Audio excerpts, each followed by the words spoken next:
Clinical পোস্টিংস এই ওয়ার্ডটা শুনলে প্রথমেই আমাদের মাথায় যেটা আসে সেটা হলো ওয়ার্ডে যাওয়া, পেশেন্ট দেখা, অপারেশন থিয়েটার, সার্জারি করা।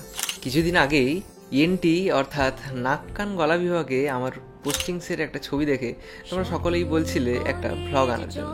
তো আজকের ভিডিওতে আমি আমার প্রথম ইএনটি ওটির এক্সপিরিয়েন্স শেয়ার করব as a second year MBBS student.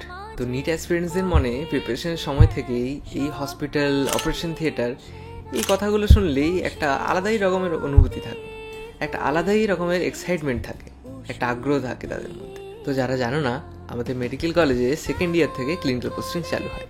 একদিন থাকে ওয়ার্ড, একদিন থাকে ওপিডি, আরেকদিন থাকে ওটি, অপারেশন থিয়েটার। এইভাবেই আমাদের রোটেশন চলতে থাকে। তো সেরকমভাবেই আমাদের সেদিন প্রথম ওটিতে পোস্টিং ছিল। তো আমরা সবাই মোটামুটি সকাল 10টার মধ্যে ইএনটি ডিপার্টমেন্ট পৌঁছে গেলাম। প্রথম দিনের সেই একটা এক্সাইটমেন্ট আর নার্ভাসনেস নিয়ে আমরা ওটি রুম খুঁজে খুঁজে সেখানে চলে গেলাম। রুমে গিয়েই আমাদের হাতে দেওয়া হলো সেই স্ক্রাব। হ্যাঁ, মেডিকেল কলেজে ঢুকে সেই হোয়াইট কোট আর স্টেথোস্কোপের পরে সব থেকে বেশি যে জিনিসটার জন্য বেশি এক্সাইটমেন্ট থাকে সবার মধ্যে, যে জিনিসটার জন্য এই লক্ষ লক্ষ ছাত্রছাত্রীরা কঠোর পরিশ্রম করে যাচ্ছে দিন রাত, সেই স্ক্রাব আমরা হাতে পেলাম।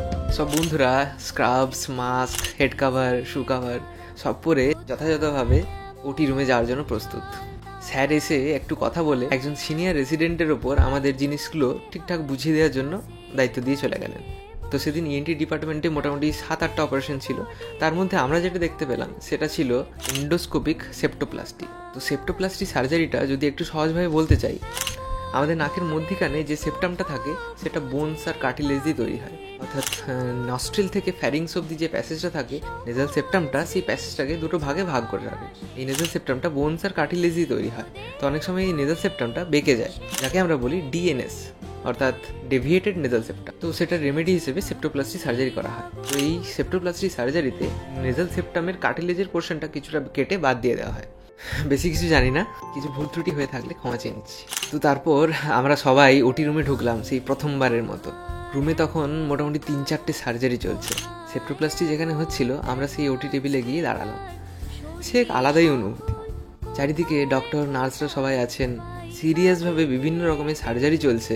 সিনেমার মধ্যে সিটি স্ক্যান রাখা রয়েছে, সেই অপারেশন থিয়েটারের ডাবল ডোম লাইটস, তারপর সেই ভেন্টিলেটর মেশিন, ইসিজির আওয়াজ, সে অদ্ভুত আলাদা রকম অনুভূতি।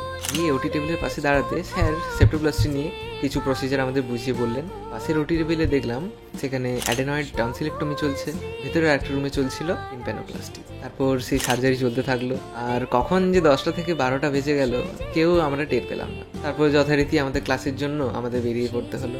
হ্যাঁ, as a second year MBBS student খুব একটা জ্ঞান হয়তো নেই, সার্জারি প্রসিজার খুব ভালোভাবে বুঝতে হয়তো ঠিক পারিনি। তবে হ্যাঁ, জীবনের প্রথমবার অ্যাজ এ স্টুডেন্ট অপারেশন থিয়েটারে যাওয়ার যে অনুভূতি, সেটাই একটা ভিডিওর মাধ্যমে বলে বোঝানো কিন্তু খুবই মুশকিল। যারা এই বছর নিট এক্সাম দেবে তারা হয়তো এই ভিডিওটা দেখে কিছুটা অনুপ্রেরণা পাবে। আশা করছি ভিডিওটা খুব একটা খারাপ লাগেনি। আবার নতুন কিছু এক্সপিরিয়েন্স নিয়ে চলে আসবো কিছুদিন পর। Till then, see you, bye by.